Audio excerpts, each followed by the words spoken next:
नमस्कार, मैं हूं राम किंकर सिंह। अपने सहयोगी अंकित के साथ ये वीडियो आप तक पहुंच रहा है। एमसीडी की राम कहानी में आपका तहे दिल से हार्दिक तौर पर स्वागत है। देखिए, जिस तरह से बार बार स्टैंडिंग कमेटी और कह सकते हैं कि सुप्रीम कोर्ट में एल्डरमैन के मामले में लगातार एक के बाद एक डेट मिल रही है, उससे साफ तौर पर ऐसा लग रहा है कि जो एमसीडी है वह उसमें बहुत सारे तकनीकी पेंच आ रहे हैं और यही वजह से है वह ठीक तौर पर नहीं चल पा रही है। लेकिन आपको बता दें कि 12 मई को एल्डरमैन के मामले की सुनवाई सुप्रीम कोर्ट में होगी। वो एल्डरमैन जिनका मनोनीत करने और साथ ही साथ उनके वोटिंग राइट को लेकर के आम आदमी पार्टी ने बाकायदा याचिका लगाई है सुप्रीम कोर्ट में। इसकी सुनवाई 12 को होगी। जाहिर तौर पर शुक्रवार का दिन है। उससे एक दिन पहले यानी थर्सडे को 11 तारीख को स्टैंडिंग कमेटी के 6 सदस्यों का चुनाव का जो मसला है वो डिस्कस किया जाएगा, यानी एक के बाद एक। तो 11 और 12 की जो तारीख है वो अपने आप में बहुत महत्वपूर्ण है, साथ ही साथ दिल्ली नगर निगम के इतिहास में। अब देखना यह है कि क्या इसी तरह से डेट पर डेट लगती रहेगी या फिर आने वाले दिनों में कुछ न कुछ कॉन्क्रीट कोर्ट की तरफ से निकलेगा। लेकिन कुछ ऐसी चीज, हालांकि कोर्ट का क्या फैसला होगा ये तो मैं नहीं कह सकता, उस पर मैं कैसे अपनी राय दे सकता हूं। लेकिन इतना जरूर कहा जा सकता है कि क्या क्या फैसले एक अनुमान के आधार पर क्या हो सकते हैं।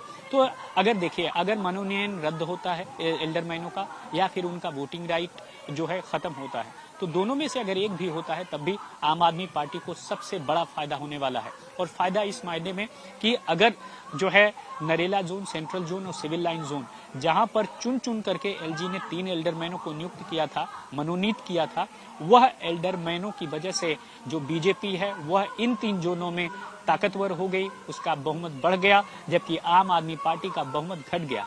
और यही वजह है कि अगर मनोनीत एल्डरमैनों का जो वोटिंग राइट है वो खत्म होता है तो जाहिर तौर पर नरेला, सेंट्रल जोन और सिविल लाइन जोन, इन 3 जोन में जो स्थिति है बीजेपी की, अगर फैसला आम आदमी पार्टी के पक्ष में आया तो ये कमतर हो जाएगी बीजेपी। और यह जो है पूरा आम आदमी पार्टी बहुमत, यानी 12 में से 8 जोन में आम आदमी पार्टी का बहुमत हो जाएगा। तो साफ है, इस बहुमत अगर हुआ तो जाहिर तौर पर स्टैंडिंग कमेटी आम आदमी पार्टी का होगा। हालांकि बीजेपी अभी भी बार बार ये कोशिश में है कि स्टैंडिंग कमेटी का अध्यक्ष उसका ही हो। और यही वजह है कि आपको बता दूं कि एल्डरमैन वो लोग हैं जिनकी वजह से जो पूरा स्थिति है उसको लेकर के आम आदमी पार्टी जोन में उसका जो सारा समीकरण है वो बिगड़ गया। यही वजह है कि अब जोनल कमेटी कैसे बनेगी, उसके बाद स्टैंडिंग कमेटी बननी है।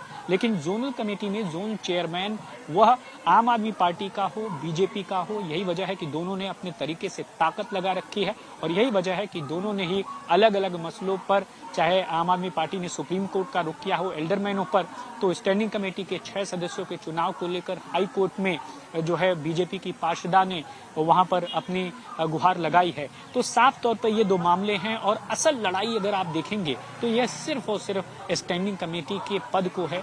वह स्टैंडिंग कमेटी जो सबसे पावरफुल कही जाती है। मैं हर बार अपने वीडियो में कहता हूं कि अगर जो है स्टैंडिंग कमेटी को मान लें तो यह एक प्रधानमंत्री की कुर्सी की तरह है, यानी ताकत के मामले में कुछ इसी तरह की ताकत जो है उसके पास होगी। और दूसरी तरफ मेयर को आप मानेंगे तो वो राष्ट्रपति है। तो ये समझने के लिए मैं बोल रहा हूँ, यानी ताकत अगर देखा जाए तो जो आज़ादी और ताकत है वो स्टैंडिंग कमेटी में ज़्यादा है। और देखा जाता है कि जो ताकत स्टैंडिंग कमेटी के चेयरमैन की होती है वह दिल्ली के 7 सांसदों से भी ज़्यादा होती है।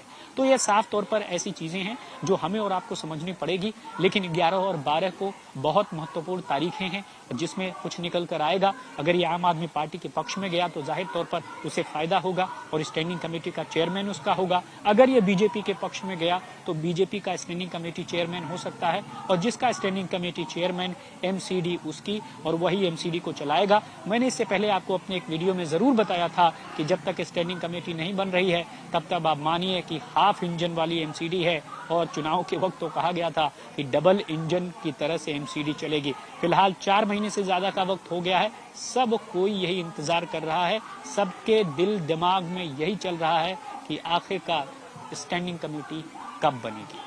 तो इस वीडियो में फिलहाल इतना ही। मुझे दीजिए इजाजत। धन्यवाद।